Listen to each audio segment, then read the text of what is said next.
In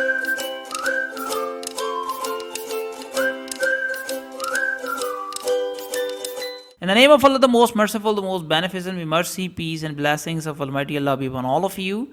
Welcome you all in our lecture series program.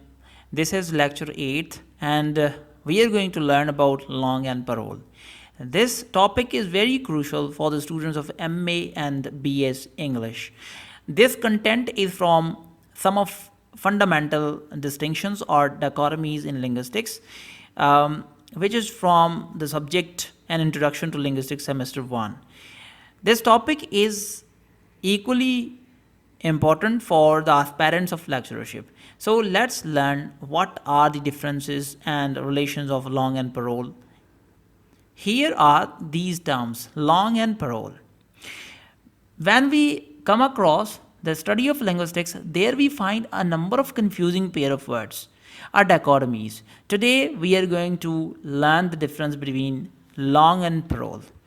So when we are talking about these terms, Ferdinand de Saussure made distinctions between these two terms, which are closely related to each other.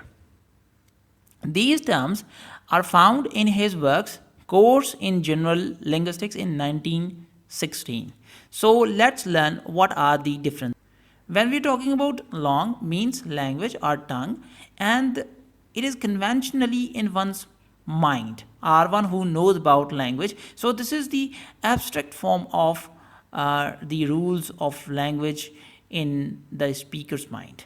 And when we are talking about parole, parole means speech or speaking. Parole is individual, variable, and concrete aspect of language. When we are talking about parole, so this is the concrete form of language, and Langue is an abstract form of language. This is within one's our speaker's mind, and parole is the actual use of language. So let's just define it in another way. Here again, Langue and Parole. Langue exists in the mind of each individual in the form of word images and knowledge of conventions. Conventions means rules and patterns.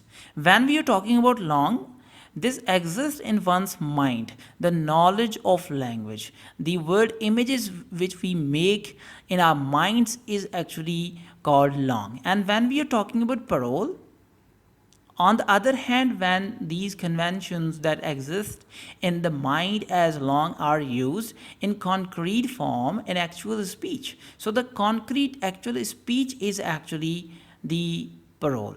Writing, they become instances of parole.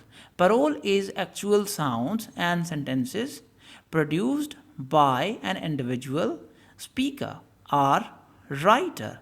It is concrete physical manifestation of the abstract Langue that exists in the mind. So here are some of the examples I would like to convey through these pictures. So here you see mind, the knowledge of Langue or language within one's mind, that is the example of Langue. And when we are talking about parole, the actual production of speech sounds and the language, that is parole. So here again I would like to define in another way. So Langue and Parole, Saussure considered Langue as legislative side of language or the law of language.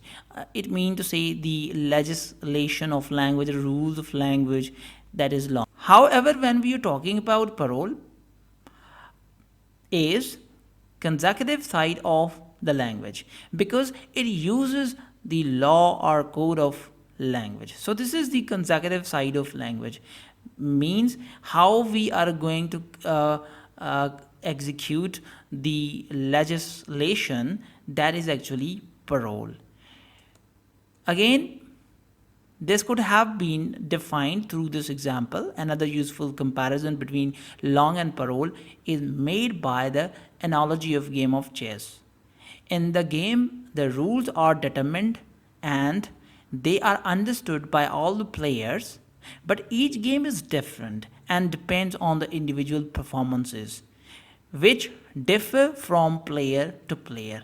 यहाँ पे अगर students आप देखें तो what he is talking about के जो rules होते हैं चेस गेम के, सो वो रूल्स जो है वो आप लैंग्वेज की ज़बान में कह सकते हैं कि these are long, and how individually they play it, individual जो प्लेयर्स हैं वो जो खेल रहे होते हैं उसको एग्जीक्यूट कर रहे होते हैं, उसको जो वो इंडिविजुअल अपने माइंड के इस्तेमाल कर रहे होते हैं, so that individual execution is actually called or is the example of parole.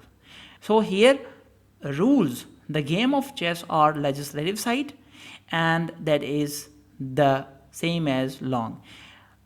However, the individual's performance which differ from player to player is consecutive side of the game, which is analogically paroled in linguistics. It is like this. You could see this video.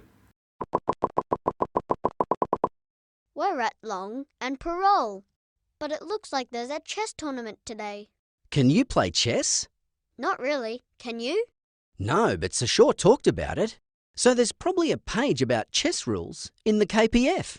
I'll have a quick read while you find a parking spot.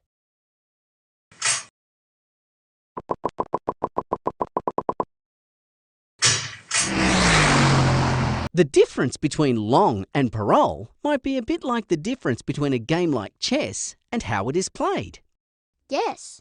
Long is like the rules of chess, and parole is like a particular game being played. So parole is like the unfolding bits of long in time. But where is long? If we didn't already know about long, we wouldn't be able to speak to and understand each other. So long must be something that both of us share. Not just us, but the people out there listening to us. That's right, Lyd.